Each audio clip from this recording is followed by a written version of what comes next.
I'm going to walk you through 5 things that every new website typically misses that they really should not miss. These are 5 things that every new website needs on their website. And this is specifically for HTML generated sites, like if you're working within the HTML and developing your own website. But this can also apply to websites such as WordPress, where you have to do a lot of configuration things on those as well. Step number 1 is you need to make sure that your website has a title.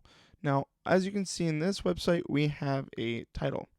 What we don't have is an icon, and Google Chrome fills in a no icon with this little globe icon. So every website needs to have a fave icon. Now to do that, we're going to add a link to our fave icon. Now I've copied and pasted the HTML element, and it's just going to be a simple link. Now in my files where this HTML is located, I have logo.ico, not fave icon, and I don't have a static folder. This is just a copy of another old website of mine, so we're going to change this to logo.ico. But this right here tells the browser that this is the icon for this website. So let's save that and refresh. And now you'll notice that our icon actually appears next to our site title. Now the third thing that every website needs is a manifest.json. This is simply a file that sits in the same folder as your HTML, so you can see I have it here.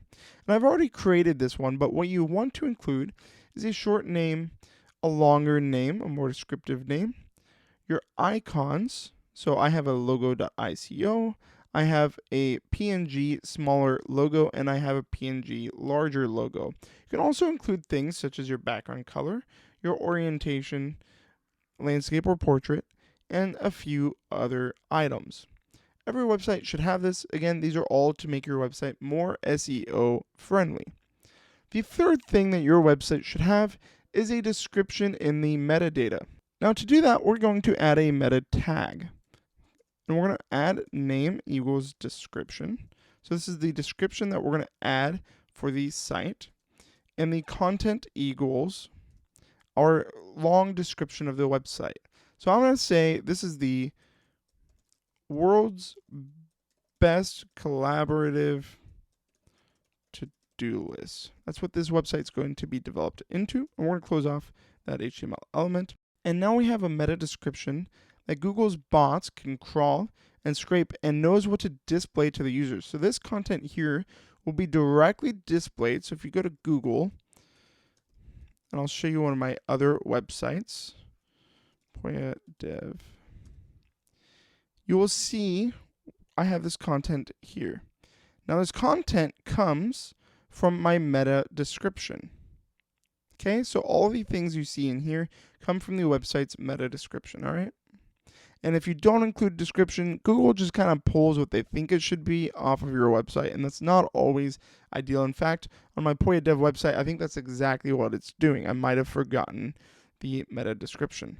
Once we have the manifest.json file created, we can go into our head element and we can add a link, relation equals manifest, and href equals manifest.json, or the path in which your manifest file is included in.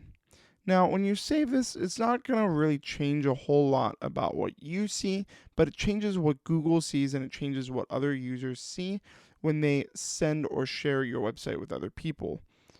The final thing that every website should have is an alternate description tag for every image on the website, especially for logos.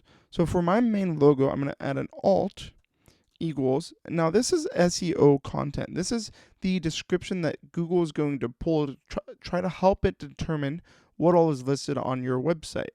So for this description, I'm just simply going to include that is the logo for the world's best collaborative to-do list. And that's just simply an alt content that Google can pick up on and see. Now, that might not be the best content for this specific image. That's for another video. But basically, the alternate description tells Google what that image is, why it's on your website, and it also helps other users to determine what's on your website. And some users require that their websites are read aloud, and so this helps computers read aloud the content and describe the images that are on your website to users. So alternate text is important for every image on your website to help with accessibility and Google's SEO process.